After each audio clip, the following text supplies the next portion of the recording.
ดูเฟซมันดีเหมือนตุ๊ดเลยเหมือนตุ๊ดมากเลย เป็นใคร เธอเป็นตุ๊ดได้เฮียเหรอเราเพิ่งรู้แล้วเนี่ยอ้าวเป็นแดง เฮ้ยไอ้พูดอีกอันดีๆดิต้องพูดชาย Let's move out. ผมขอโทษครับผมขอโทษครับโอ้โห อ๋อเอ้ยกุ๊กมึงพูดดีๆดิฮะนิสัยไม่ดีเลยมึงอ่ะอย่าพูดคำหยาบนะเข้าใจไหมเฮ้ยโปรมองระวังเฮ้ยอย่าทำตัวเป็นทอมนะเว้ย เฮ้ยโปรมอง แล้วถ้าเกิดเราไม่ใช่ทองอ่ะ โปรมอง Double kill. เขาเล่นอยู่โรงเรียนไหนเนี่ย อยู่ไม่นิดไง เดี๋ยววันนี้เหรอหรือเราไปหาแหม่ มา เราจะเป็นด่าให้ มา ปอนปอน มันโปร วันศุกร์นะเดี๋ยวเขาไปหา พูดเล่น เขารอหน้าอยู่หน้าโรงเรียนเลย เมื่อกี้พูดเล่น ก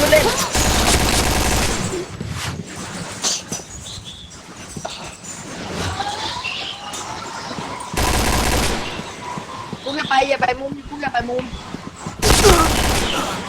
อีนิว่ามา แดง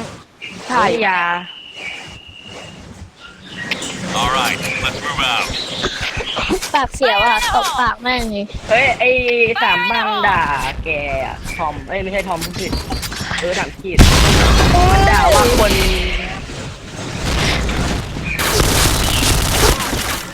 เฮ้ยเจอตรงนั้นอ่ะไม่ใช่ออมตรงนั้นไม่ใช่สั้นดิเฮ้ยทอมสั้นคืออีทอมเอ้ย ออกเถอะ อะไรแล้วเขาบอกเขาไม่ได้เล่นนานเขาไปวิ่งหรือว่าเขาจะไม่ใช่เหมือนกันนะเว้ย โอ้ปวดคิดเลยอะคุณผู้หญิง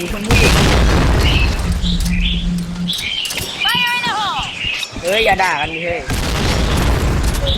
ไปด่าทำไมล่ะ ถ่ายโอ้ยพี่แกโปรแล้วโคตรรู้ดีอ่ะ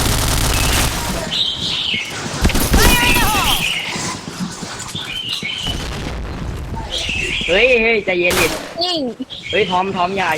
นิ่งๆไว้ ยังไงฮะแกก็ ตาย ทอมอ่ะ คนละอะไรแกตายของเขาอีกตาม เอาดูคิวคุณหญิงดูคิว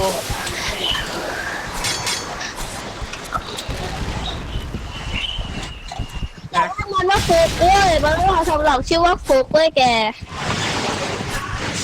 เฮ้ยมาแล้ว Headshot. มันมาแล้วอ่ะ มันโปร Chain headshot. เฮ้ยเราอยู่ห้องเขียวอย่างเดียวไหม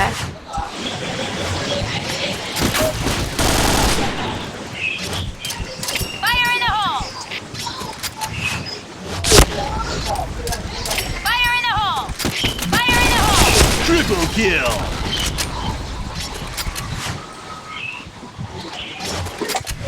เมื่อกี้ปาระเบิดอยู่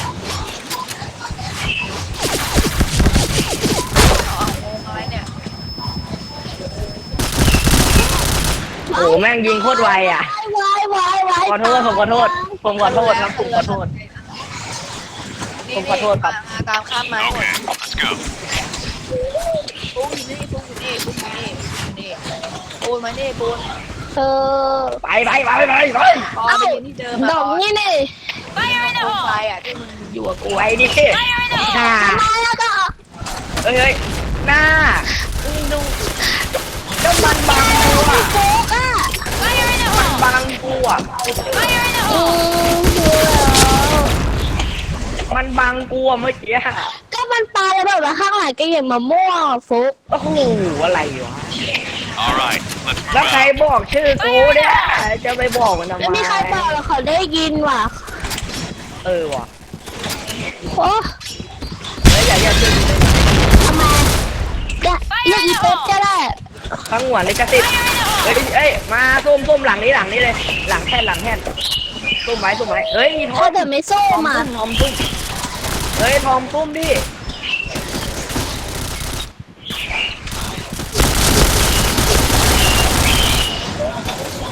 โอ้ยตาย ออมดูยาวออมดูยาว นั่นไงตัด โอ้แล้วแม่งสอง Blue ทาง team เลยว่ะ win.